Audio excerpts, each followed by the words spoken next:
நடிகர் சந்திரசேகர் ஜோசப் விஜய் தலைமையிலான தமிழக வெற்றிக் கழகம் 108 ஆசனங்களை வென்று தனிப்பெரும் கட்சியாக உருவெடுத்தாலும் ஆட்சி அமைப்பதற்கு பெரும்பான்மையை காண்பிக்க வேண்டிய நிலைமை ஏற்பட்டது. இந்த நிலையில் தமது கட்சிக்கு ஆதரவளிக்க வேண்டும் என இடதுசாரி கட்சிகளிடம் தமிழக வெற்றிக் கழகம் கோரிக்கை விடுத்த நிலையில் இறுதி தீர்மானத்தை எடுப்பதற்காக இந்திய கம்யூனிஸ்ட் கட்சியின் உறுப்பினர்கள் முக்கிய கலந்துரையாடல் ஒன்றை இன்று ஏற்பாடு செய்திருந்தனர். இந்த கலந்துரையாடலை அடுத்து இந்திய கம்யூனிஸ்ட் கட்சியினர் தமிழக வெற்றிக் கழகத்திற்கு நிபந்தனையற்ற ஆதரவு வழங்க தீர்மானித்துள்ளனர். இதனைத் தொடர்ந்து மார்க்சிஸ்ட் கம்யூனிஸ்ட் கட்சியினரும் தமிழக வெற்றிக் கழகத்திற்கு ஆதரவு வழங்க முன்வந்தனர். தாவேக ஆட்சி அமைப்பதற்கு இந்திய கம்யூனிஸ்ட் கட்சி, மார்க்சிஸ்ட் கம்யூனிஸ்ட் கட்சி நிபந்தனையற்ற ஆதரவை நாங்கள் தெரிவித்திருக்கிறோம். அமைச்சரவையில் பங்கேற்க மாட்டோம், வெளியில் இருந்து ஆதரவு. இது ஆட்சி அமைப்பதை பொறுத்தவரை. மற்றபடி மாநில நலன் சார்ந்த பிரச்சனைகளில், ஒத்த கருத்துடைய பிரச்சனைகளில் திராவிட முன்னேற்ற கழகத்தோடு சேர்ந்து நாங்கள் பயணிப்போம். இதனிடையே விடுதலை சிறுத்தைகள் கட்சியினரும் தமிழக வெற்றிக் கழகத்திற்கு ஆதரவு வழங்க முன்வந்துள்ளதாக இந்திய கம்யூனிஸ்ட் கட்சியின் மாநில செயலாளர் மு. வீரபாண்டியன் ஊடகங்களுக்கு தெரிவித்தார். எங்களோடு விடுதலை சிறுத்தைகளின் கட்சியின் தலைவர் தொடர் தொல் திருமாவர்களும் பங்கேற்பதாக இருந்தது. அவர் ஒரு கூட்டத்தில் இருக்கிறார். அவர் ஏற்கனவே இந்திய கம்யூனிஸ்ட் கட்சியும் மார்க்சிஸ்ட் கம்யூனிஸ்ட் கட்சியும் எடுக்கிற அரசியல் நிலைப்பாட்டை நான் அப்படியே ஆதரிக்கிறேன் என்று பத்திரிகையாளர்கள் சொல்லியிருக்கிறார். நாட்டு மக்கள் முன்னாலும் அவர் கூறியிருக்கிறார். அந்த வகையில் அவருக்கு சில கூட்டத்தால் சில காலதாமதம் ஏற்கனவே சொல்லியிருக்கிறாரு. அவர் அனுமதியோடு நான் சொல்கிறேன். இதனால் இதுவரையில் உறுதிப்படுத்தப்பட்ட தகவல்களின் பிரகாரம் தமிழக வெற்றிக் கழகத்திற்கு 116 சட்டமன்ற உறுப்பினர்களின் ஆதரவு கிடைக்கப்பெற்றுள்ளதாக இந்திய செய்திகள் தெரிவிக்கின்றன. தமிழக ஆளுநருக்கு எதிராக வலுக்கும் எதிர்ப்பு.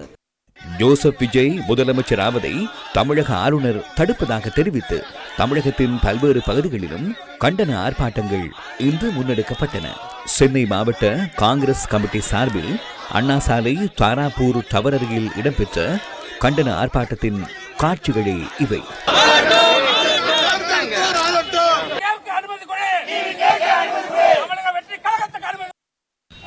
இதனிடையே மயிலாடுதுறையில் ஆளுநரை கண்டித்து போராட்டத்தில் ஈடுபட்ட காங்கிரஸ் கட்சியினர் மீது திராவிட முன்னேற்ற கழகத்தினர் தாக்குதல் நடத்தியுள்ளதாக இந்திய ஊடகங்கள் செய்தி வெளியிட்டுள்ளன.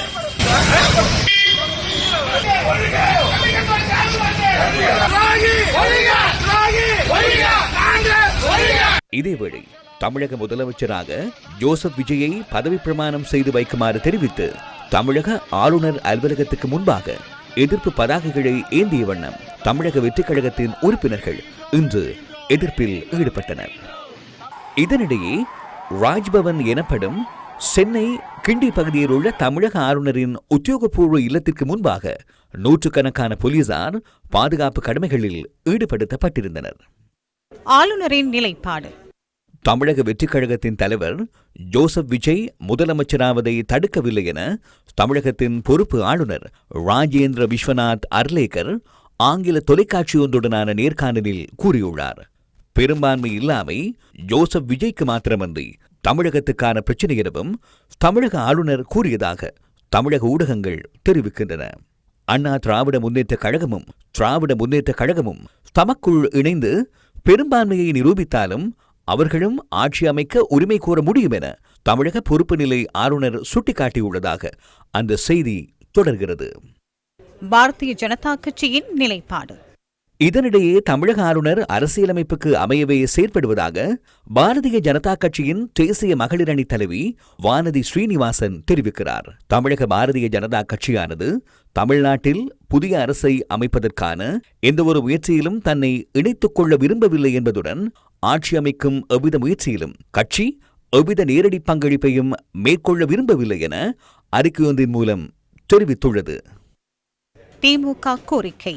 அரசு அமைவதில் தாமதம் ஏற்படுவதை தவிர்க்கும் பொருட்டு அரசியல் சட்டப்படி புதிய ஆட்சி அமைப்பதற்குரிய நடவடிக்கைகளை மாண்புமிகு ஆளுநர் உடனடியாக எடுக்க வேண்டும் என திராவிட முன்னேற்ற கழகத்தின் தலைவர் முத்துவேல் கருணாநிதி ஸ்டாலின் கோரிக்கை விடுத்துள்ளார்.